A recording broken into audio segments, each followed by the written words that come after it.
नमस्कार मित्रों, सभी लोगों को प्रणाम। पहला आशा करती हूँ कि सब अच्छे ही होंगे और सब लोग मेरी कथा को सुन भी रहे होंगे और शेयर भी कर रहे होंगे। आशा तो यही है। चलो आगे की आज चौपाई सुनाती भी हूँ आपको और मैं भी पढ़ती हूँ। जो अनीह व्यापक विभु को कहु बुझाई नाथ मोहि सो।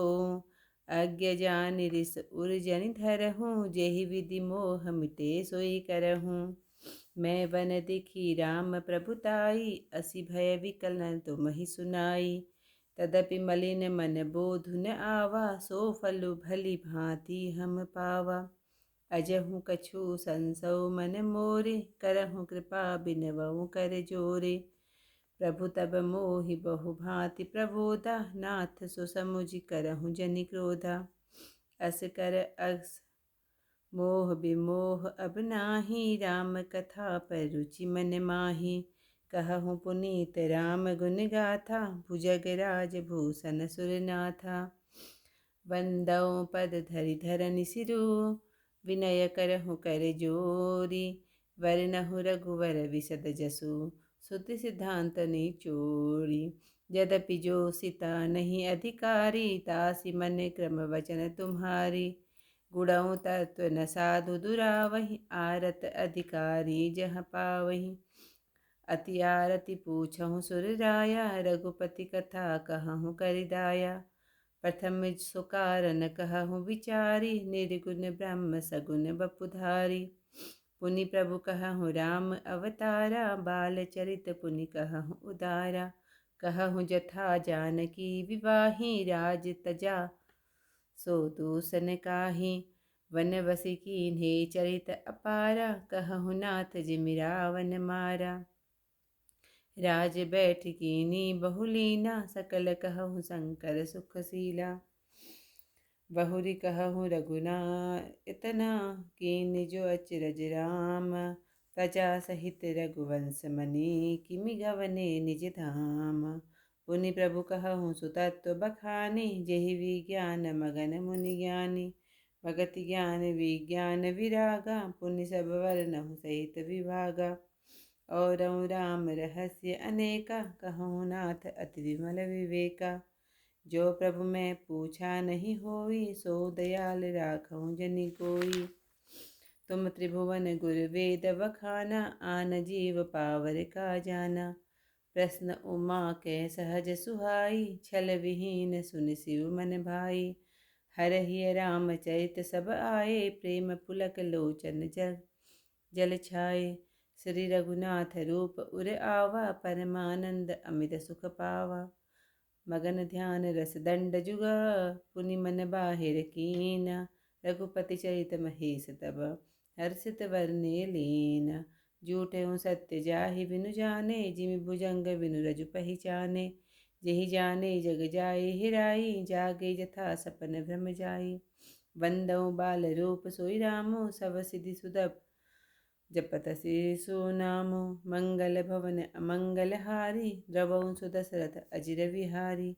करि प्रणाम रापहि त्रिपुरारी हरषि सुधा समगिरा उचारी। धन्य धन्य गिरिराज सो कुमारी तुम समान नहीं को उपकारी।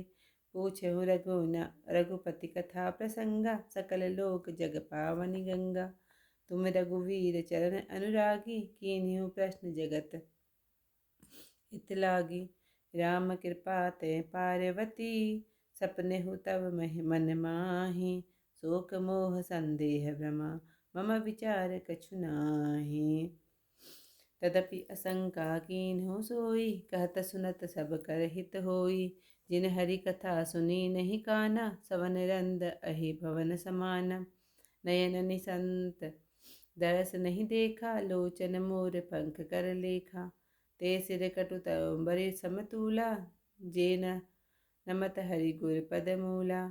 जिन हरि भगत हृदय नहीं आनी जीवत सब समान ते प्राणी।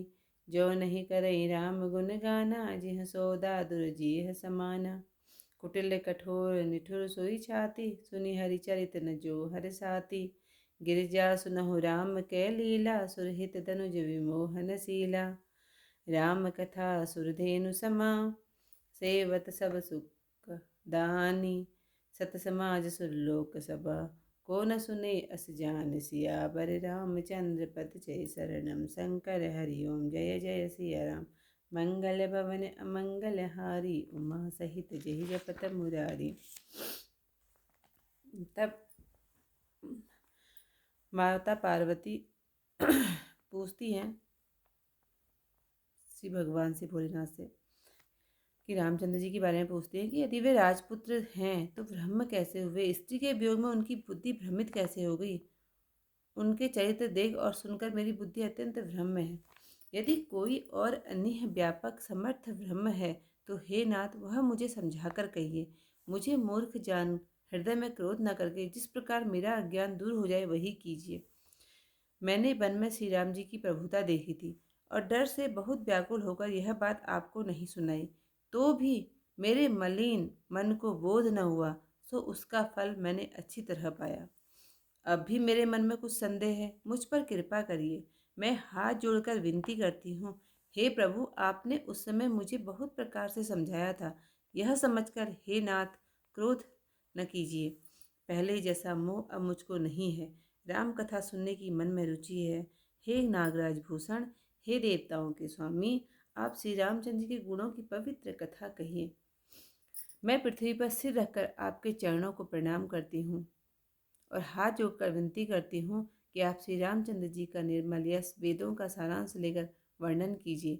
यद्यपि स्त्री को वेद सिद्धांत सुनने का अधिकार नहीं है, तथापि मन कर्म और वाणी से मैं आपकी दासी हूँ।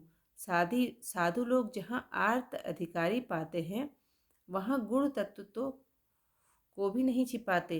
हे देवेश, बहुत दिन होकर मैं आपसे पूछती हूँ, कृपा करके आप रघुनाथ जी की कथा कहिए। पहले वह कारण विचार कर बताइए जिससे निर्गुण ब्रह्म सगुण रूप धारण करता है। फिर मैं, हे प्रभु, रामचंद्र जी के अवतार की कथा कहिए। फिर उदार बाल चरित्र का वर्णन कहिए। जिस प्रकार श्री जानकी जी से विवाह हुआ सो कहिए। राज्य को छोड़ दिया सो क्या दोष था। वन में जाकर जो अनेक चरित्र किए और जैसे रावण को मारा, हे नाथ वह भी कहिए।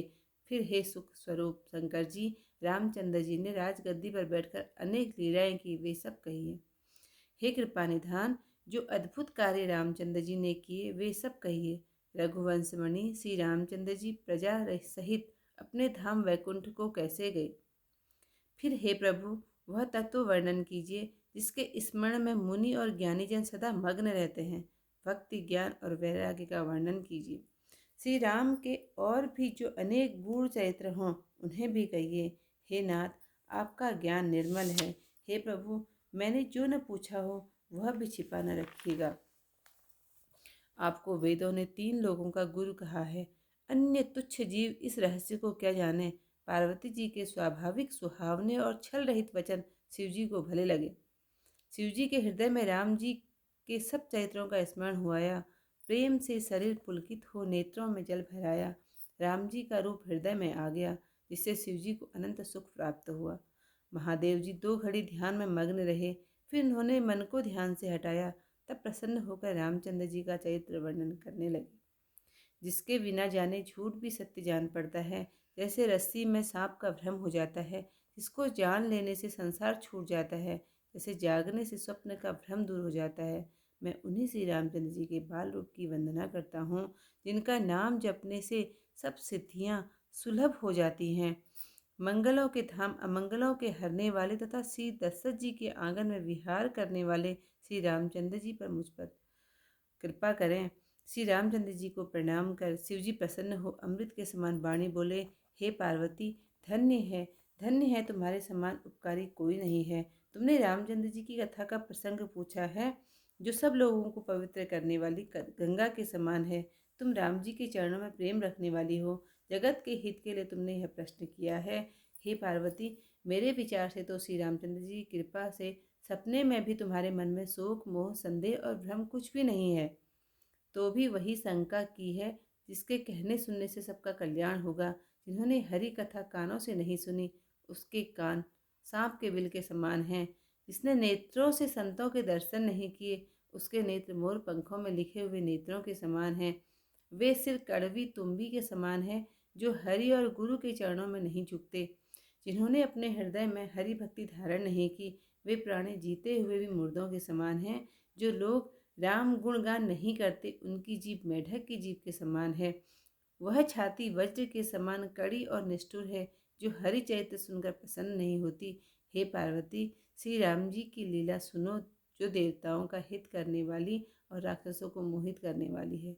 श्री राम कथा कामधेनु के समान सेवा करने से सब सुखों को देने वाली है। साधुओं की सभा देवलोक है, ऐसा जानकर ऐसा इसे कौन सुनेगा। इति आज का यहीं पर समाप्त करती हूँ अध्याय। इससे आगे को कल को सुनाऊंगी, क्योंकि फिर बहुत लंबा हो जाएगा और आप लोगों को शायद सुनना भी पसंद आए। क्या कहते हैं, पहाड़ी में नीमोच लगने लग जाएगी थोड़ा सा, तो इसलिए इससे ज़्यादा समय होता भी नहीं किसी के पास। इसलिए जिसको मेरी कथा अच्छी लगती हो, लाइक शेयर ज़रूर कीजिएगा, कमेंट भी कर दीजिएगा। धन्यवाद।